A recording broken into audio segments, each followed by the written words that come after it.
Halo Sobat Pelajar, perkenalkan nama saya Theodorus Yudian Salawa, nomor induk mahasiswa 210302004.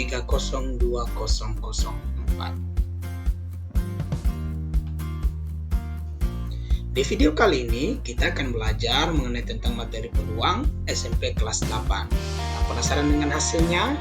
Tonton video ini sampai selesai. Sebelum masuk ke pembahasannya, terlebih dahulu kita lihat dulu apa tujuan pembelajaran di video ini. Adapun tujuan pembelajarannya yaitu antara lain yang pertama, menjelaskan pengertian peluang empirik dan teoritik dalam menentukan suatu kejadian pada percobaan sederhana. Yang kedua, menjelaskan pengertian percobaan, ruang sampel, titik sampel, dan kejadian. Dan yang terakhir, menentukan frekuensi harapan suatu kejadian pada suatu percobaan sederhana. Itulah tujuan pembelajaran kita di video kali ini. Di video kali ini kita akan belajar materi peluangnya dengan menggunakan konteks kemaritiman. Nah, di peluang kali ini ada dua peluang yang akan kita bahas, yaitu yang pertama, peluang empirik, dan yang kedua adalah peluang teoritik. Untuk itu kita akan bahas pengertian dari peluang itu sendiri, kemudian pengertian peluang empirik dan pengertian peluang teoritik. Jadi kita mulai dari peluang.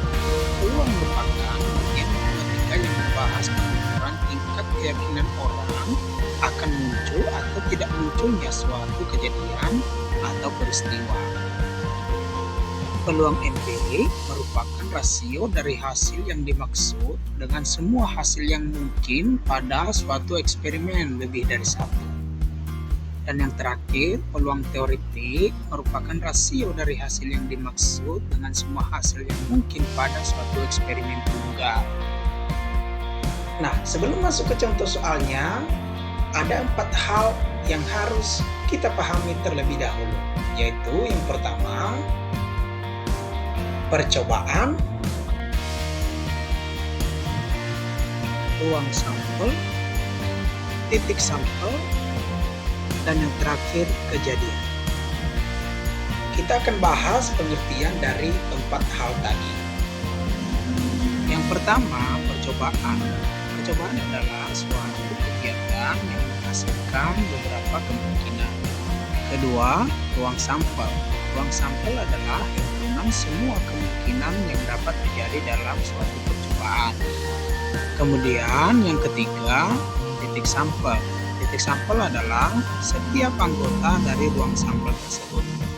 Dan yang terakhir adalah kejadian. Kejadian adalah himpunan bagian dari ruang sampel. Nah, setelah tadi kita sudah memahami berbagai pengertian, supaya mempermudah kita memahami materi ini, kita langsung saja masuk ke contoh soal peluang teoritik. Pak Amir memiliki sebuah kelong ikan di laut yang digunakan untuk memelihara 3 jenis ikan. Kelong tersebut berisi ikan selar, ikan tongkol, dan ikan kerapu. Masing-masing jenis ikan berjumlah 10 ekor, sehingga total ikan dalam kelong Pak Amir adalah 30 ikan selar 10 ekor, ikan tongkol 10 ekor, dan ikan kerapu 10 ekor. Pertanyaannya, Pak Amir memancing di kelong tersebut. Berapa besar peluang Pak Amir mendapat ikan tongkol pada pancingan pertama? Oke, mari kita jawab. Pertama, yang diketahui ikan selarnya berjumlah 10 ekor, ikan tongkol juga berjumlah 10 ekor, ikan kerapu juga berjumlah 10 ekor, sehingga totalnya adalah 30 ekor. Nah, tinggal kita tuliskan rumus dari peluang teoretik itu sendiri, yaitu PA sama dengan NA per NS, di mana PA adalah peluang, NA-nya frekuensi yang diharapkan, dan NS-nya adalah frekuensi seluruh percobaan.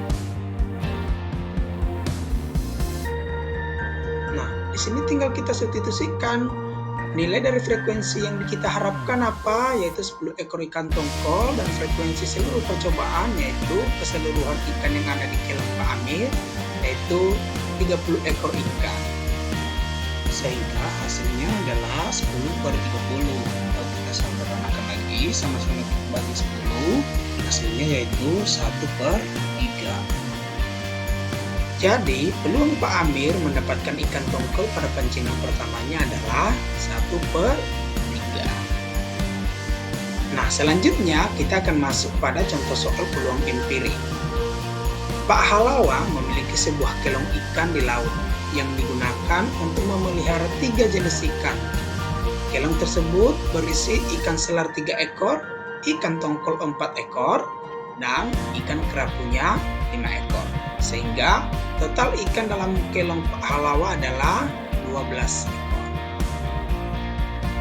Pertanyaannya, jika Pak Halawa memancing sebanyak 100 kali dan ikan selar didapat sebanyak 30 ekor, hitunglah berapa peluang empiriknya.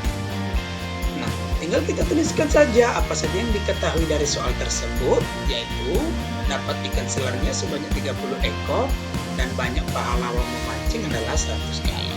Nah, tinggal kita masukkan saja rumus dari peluang empirik kita sendiri, yaitu PA sama dengan FA per N. Nah, PA-nya adalah peluang empirik, FA-nya adalah banyak kejadian yang terjadi, dan N-nya adalah banyaknya percobaan yang dilakukan. Nah, tinggal kita masukkan saja 30 per banyaknya percobaan yang dilakukan adalah 100 kali, sehingga 30 per 100 atau 0,3 atau bisa juga 30%. Jadi peluang empiriknya adalah 30%. Nah, setelah tadi kita belajar mengenai tentang contoh soal, sekarang saya akan berikan latihan untuk kamu coba di rumah. Di sebuah kelong ikan milik Pak Amir terdapat 3 jenis ikan. Ada ikan tongkol 7 ekor, ikan kerapu 7 ekor, dan ikan selar 5 ekor. Jawablah pertanyaan berikut. 1. Jika Pak Amir mengambil satu ikan secara acak dari kelong ikan miliknya, berapa peluang empirik bahwa ikan yang terambil adalah ikan kerapu? Kedua, jika Pak Amir berencana menambahkan 6 ekor ikan selar dalam kelong ikan miliknya, berapakah peluang teoretik terambilnya ikan selar setelah penambahan tersebut? Selamat mengerjakan, tetap semangat, terima kasih.